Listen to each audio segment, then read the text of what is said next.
madaxweynaha jamhuuriyadda Jabuuti Ismaaciil Cumar Geelle ahna gudoomiyaha xisbiga talada haya RBB ayaa ka qayb galay gabagabada kulanka guud ee talo ururinta iyo isla xisaabtanka xisbiga RBB oo maalintii shalay ka furmay xarunta guriga ummadda ee magaalada caasimadda Jabuuti. kulanka xisbiga RBB oo ay ka qayb galeen xubnaha xisbigaasi taageerayaasha xisbiga iyo dadweyne kale oo aan ka tirsanayn oo lagu soo casuumay waxa hadal ka jeediyay ra'iisul wasaaraha dalka Jabuuti Cabdulqaadir Kaamil Maxamed oo ah gudoomiye ku-xigeenka xisbiga iyo xogayaha guud ee xisbiga Ilyas Muuse Dawaale. intaasi kadibna madaxweyne Ismaaciil Cumar Geelle ayaa madasha ka hadlay waxaana uu sharaxaad ka bixiyay taariikhda xisbiga RBB 38 sanadood ee xisbigu dalka uu hogaaminayay. Bismillahir Rahmanir Rahiim. والصلاة والسلام على رسول الله. maanta waxaan suurin imtixaan baan la iga qaaday horta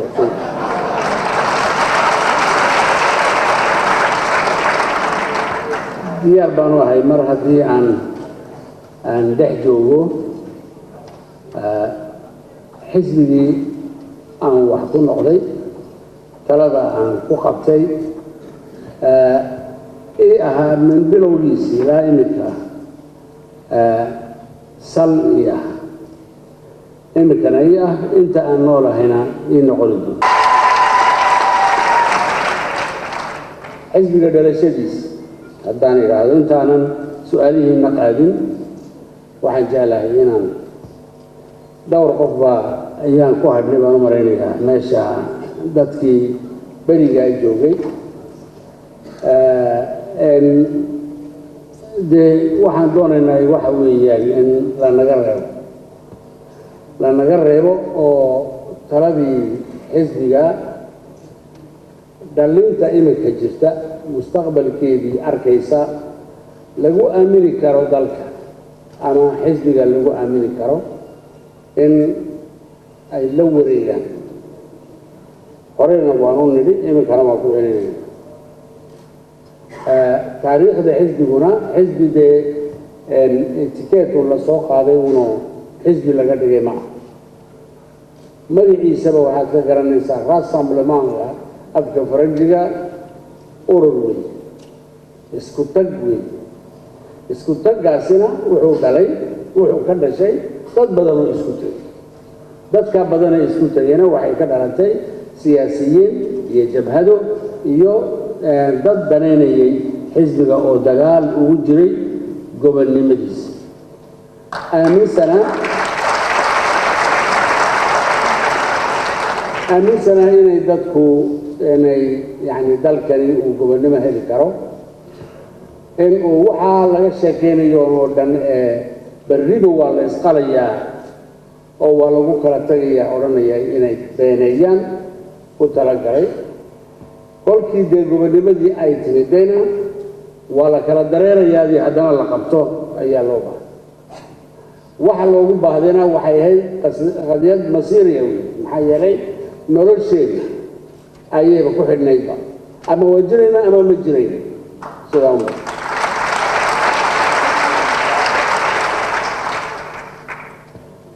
kuna qoolaaliyayey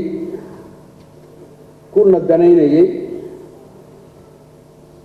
كلها بضها قعدوا انت بوحن كدينا رالي وحن انا جزء المهنة وحي تهي انكو بالنمد على كانوا نبض لغوكا قول كي تميدان اين الحج استدي هديتو شيطان كيو استجوغا فتناوي كيو جوغا قبيل كيو جوغا في ذلك وأذيك كيو جوغا انتو بوي جوغا sidee la yeelaa hal isku qabto ayay odayadii talada hayay ee uu hormuudka ku ahaa xaaji xasan guureed abtidoon raximahullah isagaa hogga u jiiday isaga iyaa qofkii ugu horreeyey aaminsanaya isagu waxa ay yani ka qaadatay 2 sano iyo badh sida uu bariyay uu soo dhaweynay uu ururinay uu dadaalay habeenay maalin uu soo jeeday in uu abuuro raasamblamaan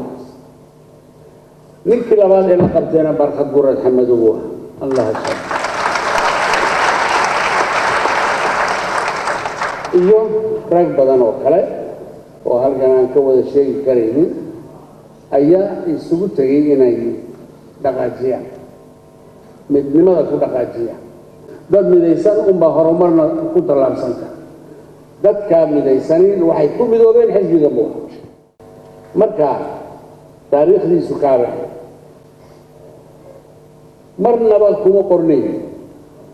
ama shartiga xisbiga ama constitutiongii aan ku meelgaarka ahay marna kuma qornayn in xisbi qurahatay unba dalka ka talin kara ma jirin taas dhexdaas kolkaan marayno waxaa dhacday in gudahay xisbiga dhexdiisa iyo in kale ay isku biirtay ay damacday inay kala hadlayso 2 sano dabadeed 1973 waxay yaa lagu dhaxqarkay qarxin gaaray midnimadii la agloolay ee kolka iyadu wali aanan qaangaad gaarin in la burburiyo tiina waan ka badbaadnay ilaahayna xisbigaana ka badbaadiyey midnimada raadisteedii iyaa ka badbaadiyey kuwa kalena way jiri doonaan intaa aan soo wadnay oo dhan marnaba RPP laguma sheegin xisbi qabiil laguma sheegin xisbi qolo laguma sheegin xisbi fi'ad weligiiba ahaa kan midnimada qaranka astaan ka dhigtay dadku kolkuu isdaba socdo wax kala qaadanayo horumarka jecel yahay dalka jecel yahay dadkiisa jecel yahay u hibeynaya waqtigiisa in ka mid ah inta ugu yarba ha ahaatee waxaa dadweynaha u dhaxeeya u hibeynaya dalkiisa waxaa looga helaayo ka ugu daranina waxa weeye 20 sannadood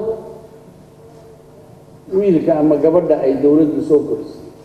aanan sidaa u eegin marka uu soo baxay ee wax barto halkeen lagu urursan yahay oo halkeen hawsha ka galaa oo halkee baan wax ka qabtaa ay ku yar tahay weeyaan annaga geerideenu taas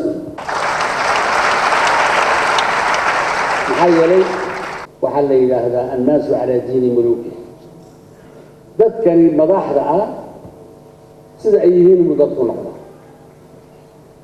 dadka dee dalka wax u bartay ee jaamiciyiin ama injineer ama aqoon-yahan kalaba ee dantooda shakhsiga u kooban war iyaa wax ku siiyey iyaa dadkaa dhigay iyaa masaariiftii ama cashuurtii dadka masaakiinta laga gurayay ayaa wax lagaa siiyey wax lagu baray soo celiso wax u soo celi wax soo celi aqoonso in lagu leeyahay garo in dalku wax ku leeyahay xisbiga يعني برنامجيس horumarkiis ilaalintiis in yarba u dhabar adeegis inteena badan runta haddaan sheegno boqolka farana ma dhaxay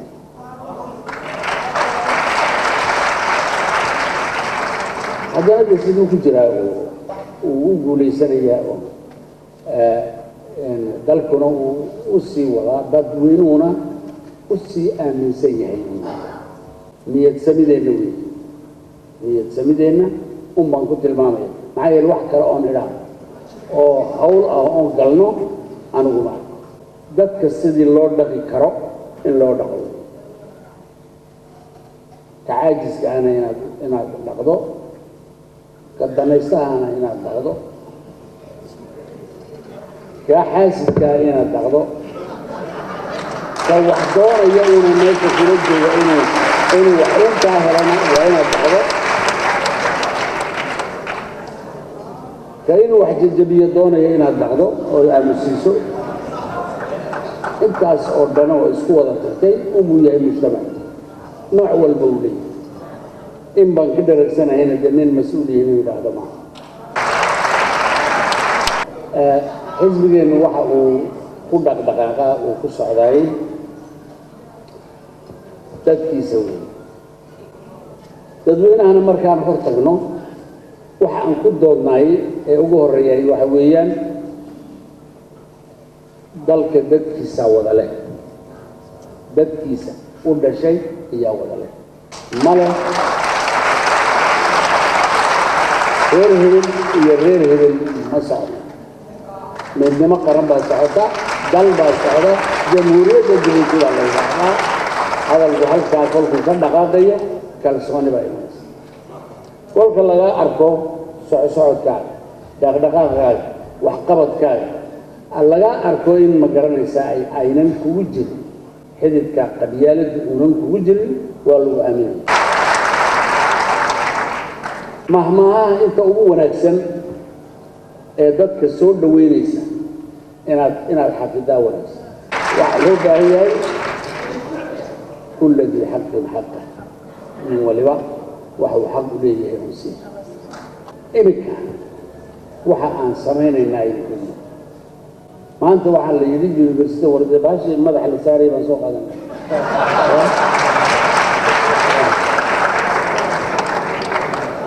de afkeennana waan ku garan weynaa annaga university dhigtay waan ku garan weynaa afkeenna waynaga dee idhaguba kolkaad wareerteen kulan iyo wax qorqoray meesha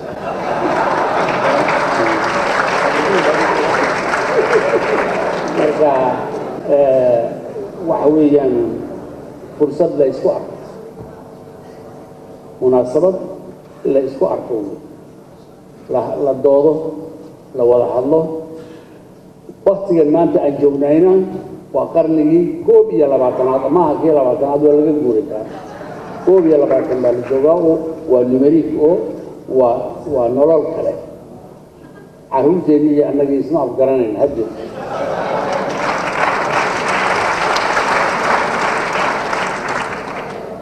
kala guurka waqtiga kala guurka ah ayaa loo baahan yahay haddaba in la is ogaado waqtiga kala guurka ah haddii aan waddada ka baydhno oon afgaran weyno dadkii cilmigaas cusub u jiitay aan afgaran weyno ma maamuli karayno dalkeena horena uma marayo wuu ka hadhayaa dadka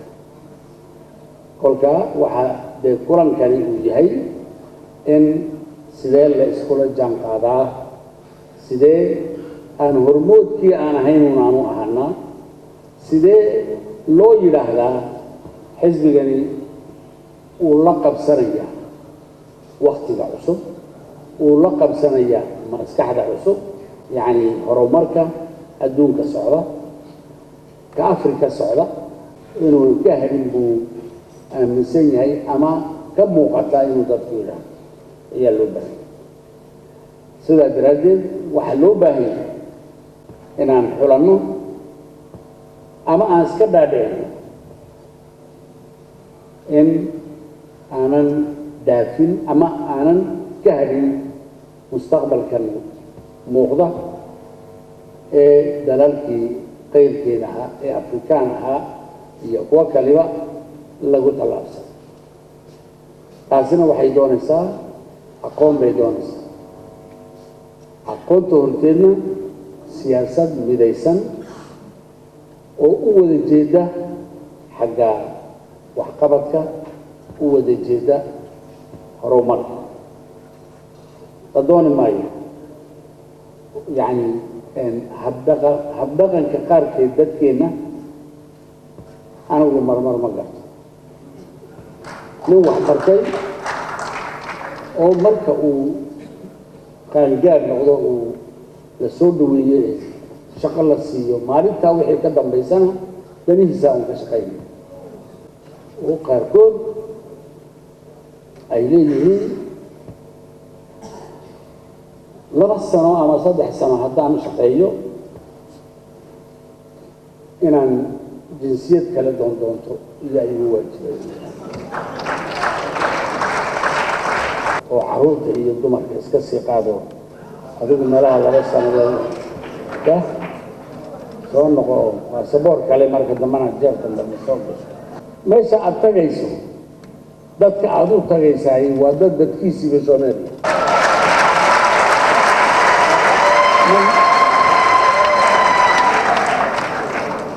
shahaadadana la waalan tahay tobankii dad haystaan ka buuxa oo shaqada waxa aad halkan ka helaysay meel la geeyaysa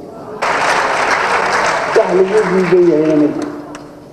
wixii ay dawladdu kugu raada ama dalku kugu raana wali halkiiba ku yahay dadkaasi waxaan leenahay Allah inoo soo hadiyo maxaa yeelay si kastaba haddaad u macnaysato ma helaysid macnaha aad siiso waxaas naftaydi ayaan u baqayaa miyuu leeyahay mooy cidda naftiisa halis gelinaysa ee joogta ee uu ka baxsanaya anagu ma arko waxaad yani meeshii uu wax ku bartay uu yani lala dadaalay ee wax la siiyey waxa uu meel kalaan ka samaysanaya laleeyahay annagu waan garan weynaa كان دوننا إقامة كودني كان دوننا كأميسن دل كان دوننا كجعل دل كان دوننا كقيم كيس ونكسين يهيبان دوننا كدقن كيس الدين كيس جعل بان دوننا كوحان دوننا هرمر كدل كيس نفتي سوى كاسان دوننا إن بتكلم وصو شبه إن سفيرنا كم يا أولين dadka hadalka waa lagu tuqaamo وانا runtii oo hadii aad ku celcelin weydo dabayl baa qaadaysa hadal dabayl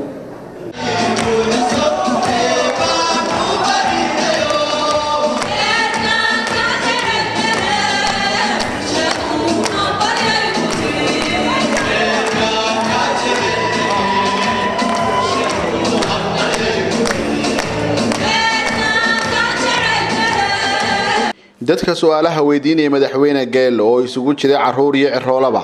waxa ay weydiiyeen su'aalo khuseeya noloshooda iyadoo madaxweyne Geelna uu ka jawaabay wax badan oo maayo madaxweyne markii hadeer aan lahayd xisbiga aad ka sheekeysay wallahi la helay ilaa waxa soo gaadhay boqol faran inay adkaatay in loo horo xisbiga haddana u socdo ونيتسيون وقصون هكذا وحن مدحوين كتر الله وحاوي من قبيه باوحكو قبيه قبنا ملها قيمة هدو كيسي تقصدون وحوكها الله يعني كاسي والليدرشيب ملكا وحن كتر يا وحي wararkii hore la soo sheegay inaan nasiib u yeelano leadership wanaagsan inaan helo danaha dalka iyo Soomeerka iyo boofiyadeyga ayaa ministerka Soomeer u sheegay tiin uu ka jawaabay kuraasidiisa waxa ka maqnaa wasiirkii Soomeerka aan wax la raadin ilma xase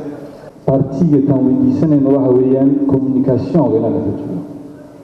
halka communication weeyaan la rajiyo projecta waaweyn ee maanta la sameeyay iyo waxyaalaha badan maanta la soo qabtay oo dhan hadii hadalku tagi waayo oo aan isku sheegi waayo sida wax looga arko adkaanaysa tacliin baan baranay waan dadaalnay shaqada ina adigu aad raadsatid markuu waalidka wax ku baro ee adigu aad mijaha lagu taago inaad adigu aad wax raadsatid marka adigu aad keentana dadkaaga aad wax u qabatid waxa wanaagsan ina hadalka la cadeeyo oo ministeradu dibiteeyadu hoolkooda ay ciyaaraan oo albaabada la furo la yiraahdo jeunesse baa loo baahan yahay beritoole meesha aad fadhidiin fadhiisanaysa marka waxa la rabaa in maalmo la hago oo dariiq la tuso doodu meesheedii bay ayay qabsatay baan marinay meesheedii way ku joogtaa waxa ay laba zamzam waa iyadu rukunada yani xisbigeena wey waxa ay ay ku leedahay qalbigeennana waxa weeyaan qadarin iyo xurmo badan bay ku leedahay waxaan jecelnahay in iyadu ay noqotaba qudwad oo dadku ay ku daydaan xisbiga militaannimadu waxay ka dhigan tahay mar walba inaad intaad soo jiidi karto aad soo jiido aad qancin karto aad qanciso aad horumarka uga waranto oo aad xisbiga yani macnaha uu leeyahay siyaasadda iyo horumarka iyo ma garanaysaa ee dhaqaalaha waddankeenna iyo tii aad sheegtay ee anaaba hirgeliya aad jireen solidariteedka maarag taas dee anagu ra'yigaagaa baan qaadanay baan malaynaya markii aan samaynaynay waxa aan u aragnay inay dadkeenna inta itaalka daran leeyahay inaan garan joogsan waxaan u aragnay inay tahay waajib na saaran qolkaas samsamay adigu faa'iido weyn baad xisbiga u leedahay su-aashaadii waan ka jawaabay ministarada way maqlayaan halkan bay joogaan maalin walba haddaad hor fadhiisato ood shaqadii loo dirtay aad uga ba'dana ma fiicno ma garan laakiin in aad yani marka aad wax muhiima hayso ayaguna inay maalin toddobaadkii ay u daayaan shacbiga u daayaan ay la hadlaan ay sabir u yeeshaan ay wixii macquula u sheegaan ay wixii aan macquul ahaynna u sheegaan waajibkooda weeyaan abxase waa mas-uul xisbiga oo gobol buwaan tarimaar ku yahay soo maa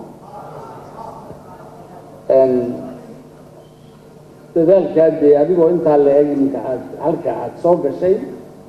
mustaqbal weyn baad ku leedahay adigu si aad u shaqayso ayay ku xidhnaan doonto sida aad xisbiga diyaar ugu tahay iyay ku xidhnaan doonto sida aad ugu heelan tahay inaad dalka wax u qabato in yaro intaa la egna ha ahaatee ayay ku xidhan tahay cid aad dee mahadnaq ka sugto ama felicitaation ka sugto ama aad hambalyo iyo ma garanaysaa bogaadin ka sugtahay ma garanaya anigu laakiin xisbiga wixii aad u qabanayso mas-uuliyiinteedii halkii laga soo bilaabi ayaad joogtaa inaan duco kuugu darno oon hawsha xaggaa ka warsanayaan qiimo kasta inagu turto inta aan doonayna inaan soo qabsano baad ku jirtaa xisbiga inaad soo gashana waan doonayna in aad intii aad soo meelaha aad ka shaqaynayso intii aad soo ururini karto intii aad qancini karto intii aad u tilmaami karto hawsha halka ay joogto dhalinyarada aad leedahay waxay u baahan yihiin in la hago dhul baan leenahay rag baa meesha jooga waxaad dee u samaynay aaliyado iyaan u samaynay in kii shaqo doonayay uu garan karo meesha ay shaqa ka bannaan tahay xoolihii loo baahnaana aan u dhignay ee sidii dadkeedii weli sabribaa iyo xoogaha iyo dadejinayo oo bil iyo laba kolkuu lacag waayo waar mushaaro una siiyey anigu ma annaguna waxaan doonaa inuu isaguba shaqo abuuro isaguba waxuu ka noolaado maahina inuu isaguba shaqo abuuro weeye waxaan doonayna wax soo barata farsamo taqaan xirfad leh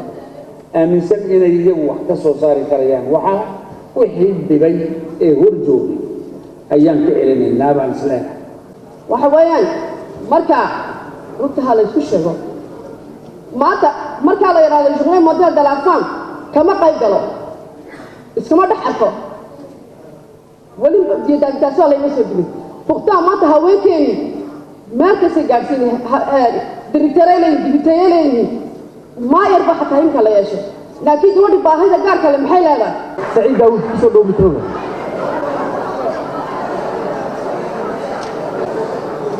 horta waxaan ku faraxsanahay mudane madaxweyne aqoon isweydaarsigan ka duwan aqoon isweydaarsigii uu xisbigu weligiiba lahaa marka hadalkaagiiba ay taabtay markaad ku bilowday istoriiga baartiyigan sidaa laguma soo gaadhin ka xaasidka كقبيلك كحن واسدني وان حيسني ها كمان امسن بيد وان قيلنا الى قيلدي محل يري وحي ووينادي هدد قولدي نيغو دبخيتين سي راعيسان هي waxaan oran lahaa suuragal ma noqon kartaa Djibouti miyi iyo magaalo waxa ubad dhalanaya janvier tira ahaan in la ogaado oo marka dawladdu ay gacanta ku qabsato ubadkaasi yacna marka ay imanayaan ay dhalanayaan waxay ku soo degayaan qaaradaha adduunka ka mid oo Djibouti la yiraahdo caanaheega musaasadooda mariyahooga tuwaalkooga biyahooga dawladda gacan ku qabanaysa taa waxaan uga jeedaa cuntada ay la soconaysa taa waxaan uga jeedaa waxa wadaninimadu halka ay ka abuurmayso waxa taasina ay u keeni doontaa hooyada iyo aabaha qoyskaasi qarannimadu ka bilaabmayso ee gacanta lagu hayay ilaa ay taabagalayaan in haddii tool xusbigii sidaas u sameeyay ayna meel ka marin iyagu مسألة ما نبغى قوري يا أبتدون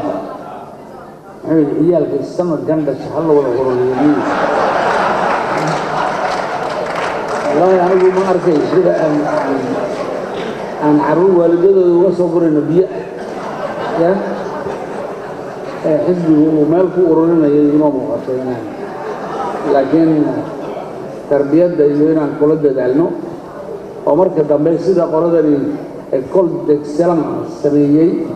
بلينا إنان أنا قرنا بحث كرعنو إلا وجدد قوي سياسة معيك ودن جعيل قوي دل جعيل قوي دك وأديستي سوي انتاس هي قوي هي الدفاع قرنك هي الدفاع من مديسة يعني نحر كحزب هو الكاسي وقدر نبض مدنمضة إيو سنان تدكينا قف كم بايد كار كالي وحل لقد دوني إنو كبايو باهيدا كبايو باهيدا يعني كل دي إنو اسمه مونيك جديد نوار سيني قوي إنده على واحد سيني وليه telefoonno iyaga loogu talagalay baan siinay ordinateero loogu talagalay baan siinay xaafadda iminka aan dhisaynana qaybtiidii waa leeg wasaaradna waanu samaynay بسم الله الرحمن الرحيم الحمد لله رب العالمين السلام عليكم إسماعيل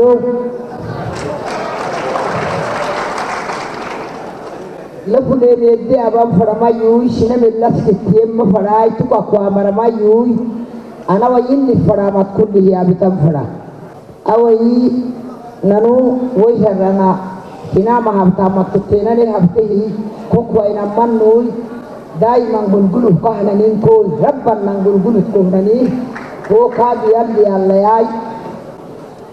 اللي حبوك اجتمع يميا ويسند حبتك كمان توي أبان وحوم يعني مدينة هكا كتمادو ويرجي مشى كشقيري وزارة بريفيرا كونسيل ريجونال أي كل واحد يعني أفوليان يو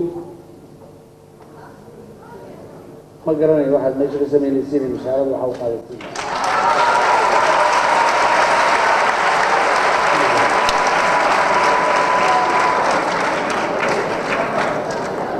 وهذا الجري الرال اللي هنا كبر سيدرم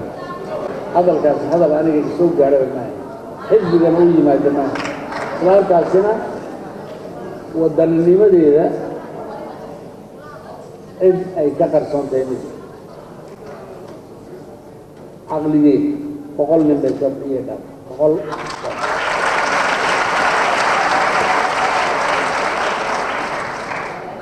sidoo kale waxaa madashaasi lagu soo bandhigay muuqaalo muujinaya dhismaha kaabayaasha dhaqaalaha ee hirgalay intii uu talinayay xisbiga RBB. kaabayaasha dhaqaalaha ee maanta loo soo bandhigay xubnaha xisbiga waxaa ka mid ahaa dhismaha dekedaha Dooraale, Tajoora iyo dekeda milixda Lake Casal, iyo sidoo kale khadka cusub ee tareenka korontada ku shaqeeya isku xiriiriya dalalka Ethiopia iyo Djibouti. waxaa kale oo la soo bandhigay mashruuca biyaha macaan ee dalka Ethiopia laga soo jiiday kaasi oo dhawaan la daahfuray, iyo diyaaradda Air Djibouti oo dib loo bilaabay kadib in muddo ah oo khadka ay ka baxday.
Come on,